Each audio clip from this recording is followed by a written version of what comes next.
The juice pours out of the milling tandem and diverts into a channel away from the bagasse, the dry pulp that remains after extracting the juice. Eating lots of sugar will continue to feel rewarding. In this way, sugar behaves a little bit like a drug. Anyone who's ever tried to overdose on fruit, it's really hard to do, right?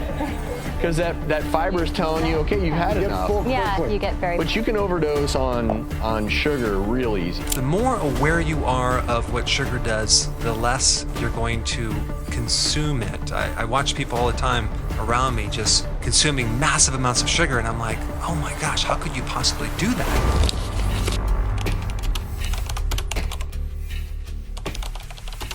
Every morning, millions of people start their day with a ritual that seems innocent enough, stirring sugar into their coffee, spreading jam on their toast, or grabbing a breakfast pastry on their way to work. These small decisions might seem inconsequential, but they're part of a larger story that weaves together centuries of history, cutting-edge neuroscience, and one of the most successful marketing campaigns ever, or to better put it, one of the most successful propaganda campaigns in human history. C&H. C&H.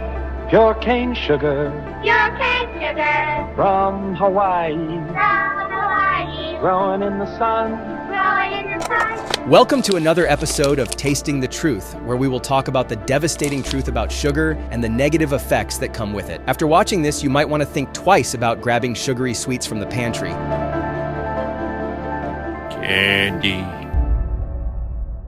The food industry has capitalized on biological vulnerability in ways that would impress even the most skilled behavioral psychologists. Modern food laboratories have perfected what they call the optimal sweetness threshold, the precise amount of sugar that maximizes palatability without overwhelming the taste buds. This scientific approach to food formulation explains why even savory products often contain hidden sugars. The sophistication of these techniques has only grown with time as food scientists now employ advanced neuroimaging and consumer behavior studies to fine-tune their formulations. They've discovered that combining sugar with specific ratios of fat and salt creates what's known as a hyper-palatable food. Products that bypass our natural satiety signals and encourage overconsumption. These corporations just want your hard-earned money to make profit. They do not care one single bit about your health and personal well-being. Anywhere you look, there's sugars, and again, not in the places you'd necessarily expect it.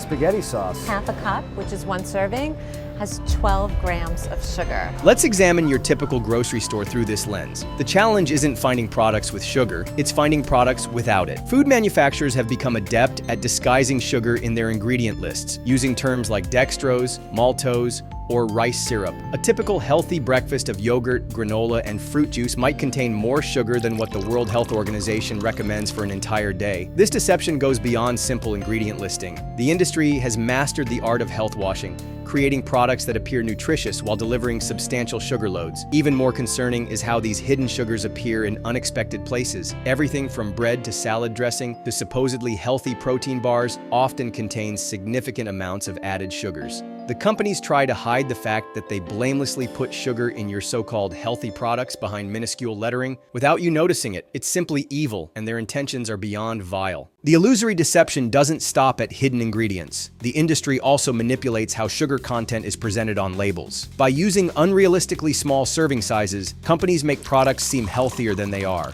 A sugary cereal, for instance, might list its nutritional information for a serving size of half a cup, far less than what most people actually eat in one sitting. This tactic minimizes the perceived sugar content, tricking consumers into thinking they're making better choices when, in reality, they're consuming far more sugar than the label suggests. The industry also exploits strategic marketing tactics to target vulnerable groups, particularly children. Brightly colored packaging, cartoon mascots, and kid-friendly slogans ensure sugary products capture attention in the aisles. These items are often placed at child eye level or near checkout counters, where impulse buying is most likely. By embedding these products into children's lives early, the industry ensures a new generation grows up associating sugar with fun, comfort, and reward, securing lifelong consumers by the power of habitualization. Perhaps most insidious is the early conditioning of our taste preferences. Many baby foods, toddler snacks, and children's beverages contain significant amounts of added sugar, often marketed as healthy or natural. These products train young palates to prefer sweeter flavors,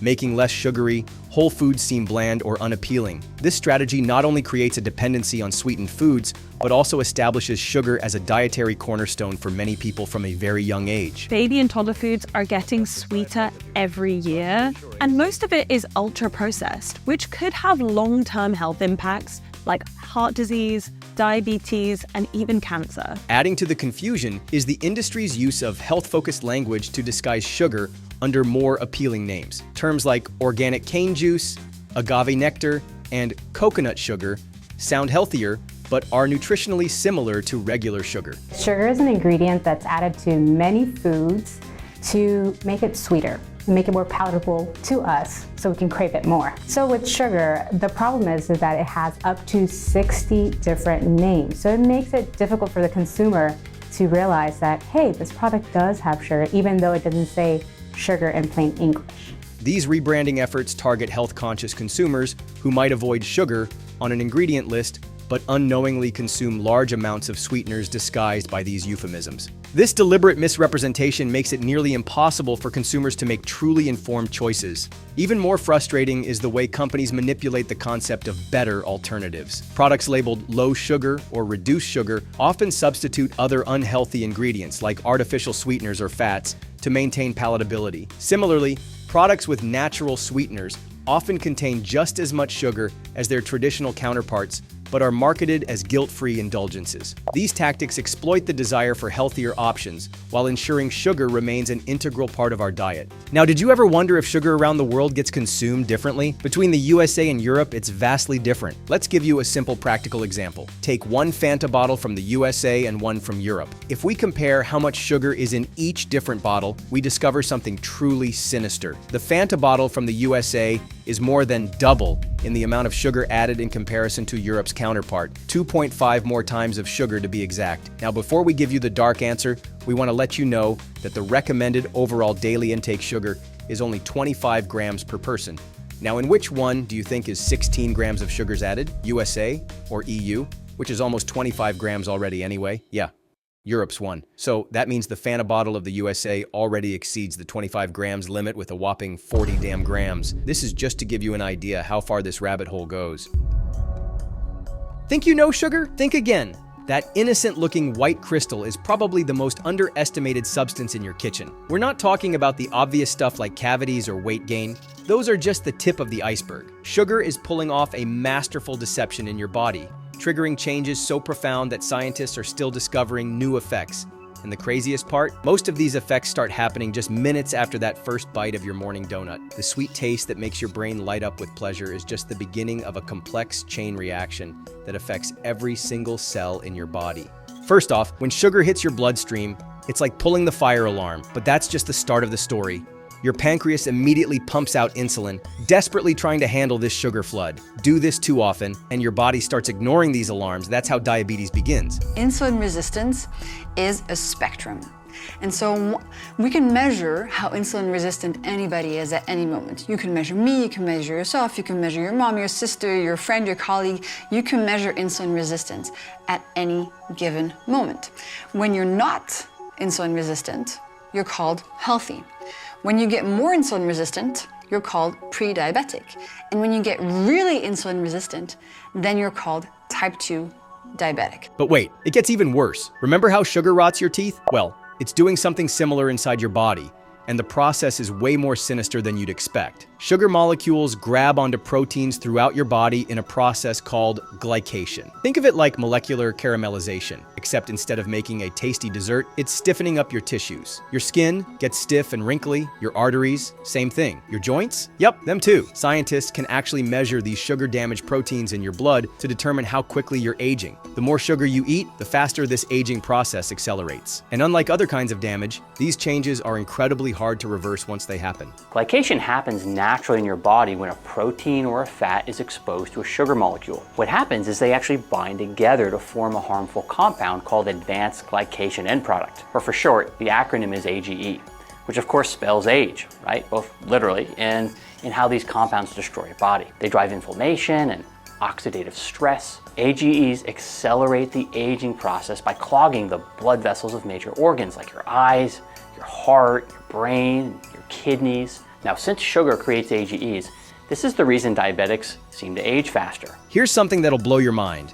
Sugar is messing with your gut bugs in ways that make science fiction look tame. Those trillion tiny bacteria living in your intestines aren't just passive passengers. They're actively influencing your cravings and behavior. Recent research has shown that sugar feeds the troublemaker bacteria, which then sends signals to your brain begging for more sugar. These signals bypass your conscious control, triggering cravings that feel nearly impossible to resist. It's like they're tiny puppeteers controlling your food choices, but it gets even wilder. These bacteria can even influence your mood and anxiety levels, making you feel stressed or down until you give in to their sugar demands. Scientists have found that this gut-brain connection is so powerful that changing your diet can significantly alter your mental state within just a few days. And speaking of your brain, this is where it gets seriously scary, and new research is revealing effects that nobody expected. Scientists are now calling Alzheimer's type 3 diabetes because high sugar intake messes with your brain in ways eerily similar to diabetes. It's an accepted fact people with diabetes have a higher risk of Alzheimer's disease. One reason may be reduced blood flow to the brain because of damaged blood vessels. A variant of the so-called Alzheimer's gene ApoE4 seems to interfere with brain cells' ability to use insulin, which may eventually cause the cells to starve and die.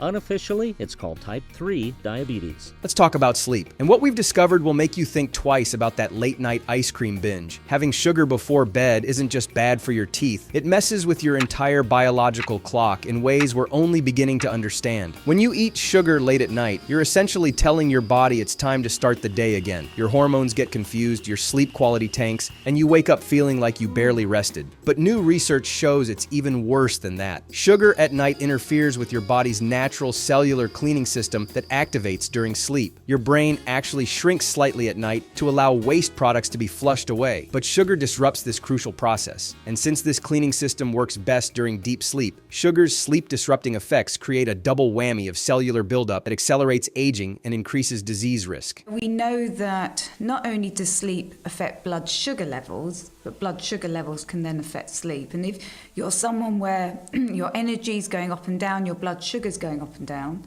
then you can potentially then affect other hormones, that, such as cortisol and so on, that can then also interfere with the production of melatonin. So, you can have people that will eat a lot of sugary, refined foods during the day and then find that actually they're waking up a lot in the night.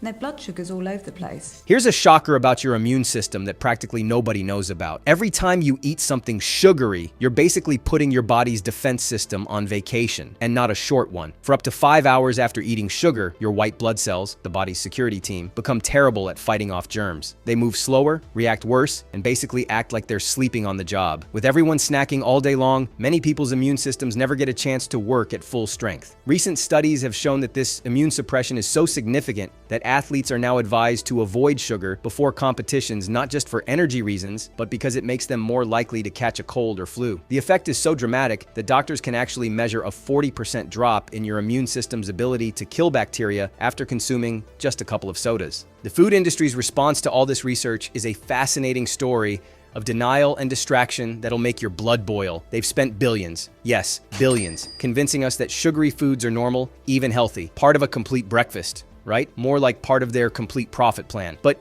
here's what they don't advertise. Their own research showed them decades ago how addictive sugar could be, and they've been using this knowledge to fine-tune their products ever since. They've hired armies of scientists to find the exact amount of sugar that keeps you coming back for more without triggering your body's too sweet response. Some of their internal documents, recently made public, show they knew about sugar's health effects long before the public did, but they buried the evidence deeper than a treasure chest. Now here's the wildest part that sounds like science fiction but isn't. Sugar is literally rewriting your genetic code, and not just yours. It could affect future generations. The sugar you eat today could change how your grandchildren's bodies process food. It's called epigenetics, and it's revolutionizing how we think about diet. Scientists have tracked these genetic changes through multiple generations in animal studies, showing that a high sugar diet can create metabolic problems that persist for at least 3 generations. Think about that. Your sweet tooth could be giving your great-grandkids blood sugar problems before they're even born. The foods you eat actually can affect your gene expression, and that's called in part epigenetics. If you eat crappy foods in a donut, so to speak, it will make chemicals and proteins that cause problems for you. You eat something that has trans fats, it affects the genes in a certain way. It's looked at as alien. If you eat certain foods that are very unhealthy, it causes the genes to try to protect itself, and sometimes in that protection, it's misapplied. And so you cause inflammation and damage. The good news? Positive changes get inherited too. Making better choices today could set up your descendants for better health tomorrow. Sugar's impact on human health is far-reaching and deeply ingrained in our biology, psychology, and culture, making moderation a significant challenge despite decades of evidence highlighting its harms. Beyond its biological effects, sugar's role in celebrations, comfort, and social traditions complicates efforts to reduce consumption. This challenge is compounded by a food environment shaped by corporate influence, systemic reliance on sugar, and its global consequences, including environmental damage and the economic burden of sugar-related diseases. Scientific advances continue to uncover the complex and interconnected mechanisms of harm sugar inflicts on our bodies, revealing that its effects are often multiplicative rather than additive, creating a perfect storm of health vulnerabilities. To address these profound implications, spanning public policy, food systems, and intergenerational health, society must rethink its relationship with sugar and uncover the full extent of its hidden impacts on human well-being. And let's be realistic here. I think we must all collectively admit that we are all addicted.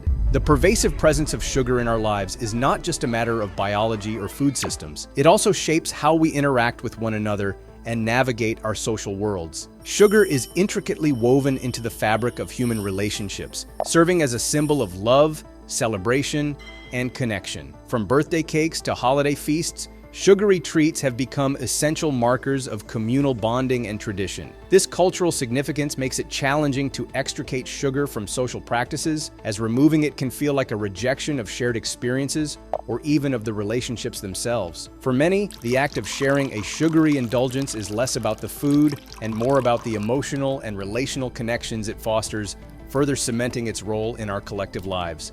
Beyond its role in personal and cultural relationships, sugar also influences societal dynamics in more complex ways. Access to sugar and sugary products often reflects broader inequalities, with cheaper, sugar-laden processed foods disproportionately marketed to and consumed by lower-income communities. These products, while accessible and comforting, contribute to long-term health disparities and perpetuate cycles of economic and social inequality. At the same time, affluent consumers are increasingly marketed premium, healthier alternatives, creating a dual economy of sugar consumption that mirrors and reinforces existing social divides. This dichotomy highlights the intersection of sugar with larger systemic issues, including class, race, and access to nutrition, complicating efforts to reduce sugar consumption equitably across populations. On a global scale, sugar also shapes human behavior and societal structures through its influence on trade, politics, and labor. The sugar industry's deep historical roots in colonial exploitation have evolved into modern systems of economic dependence and environmental degradation in many sugar-producing regions. Today, sugar production remains a source of livelihood for millions, but often under exploitative conditions that mirror its colonial past. Meanwhile, the demand for sugar continues to fuel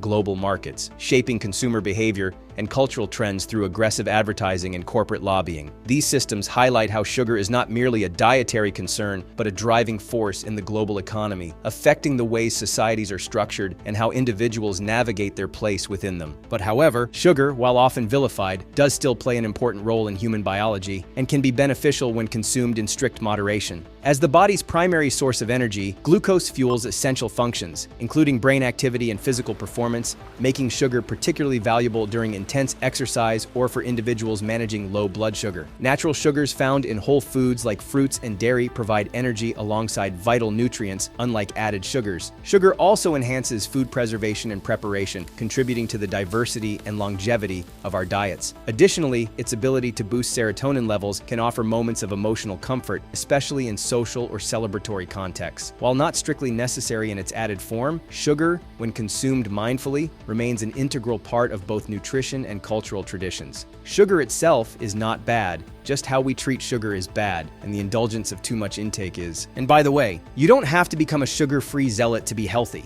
Even small reductions in sugar intake can have dramatic effects. Every time you skip that soda or pass on that candy bar, you're giving your body a chance to heal. The science shows that our bodies are incredibly resilient. They start repairing sugar damage as soon as you give them a break from the sweet stuff. Within days, your body's natural repair systems kick into overdrive, cleaning up damaged proteins, reducing inflammation, and even rebuilding damaged tissue. It's like giving your cells a chance to finally catch their breath and do some much-needed housekeeping. How do we cut back on sugar in easy, practical steps? Don't click away.